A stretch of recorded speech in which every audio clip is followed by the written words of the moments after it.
Kit 500W Series installation instructions for wood end posts. Install the LE6 lag eyes into both wood end posts.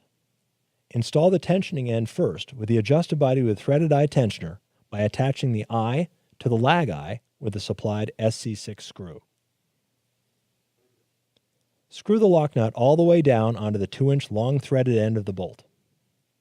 Thread the body with the cable attached onto the threaded end of the bolt and turn halfway up the threads. Connect the push lock fitting to the threaded part on the post by attaching the eye to the lag eye with the supplied SC6 screw. Pull the cable tightly alongside the fitting and mark the cable 1 3/16 inches from the end of the fitting opposite the post. Mark and cut the cable on your mark. Push the cable into the hole in the fitting as far as it will go, approximately 1 1/16 inches. Twist the cable in a right-hand direction as you push it into the fitting.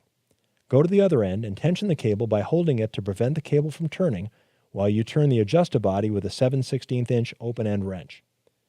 Be careful to protect the cable from damage while tensioning the adjust-a-body. Turn the lock nut against the body and tighten with open-end wrenches. Leave about 1/2 inch of the thread exposed when tight for future tensioning if needed. Tension in sequence, beginning with the outside cables and moving back and forth toward the center. Finished cables should be tensioned to have only 1/4 inch of play when finger pulled.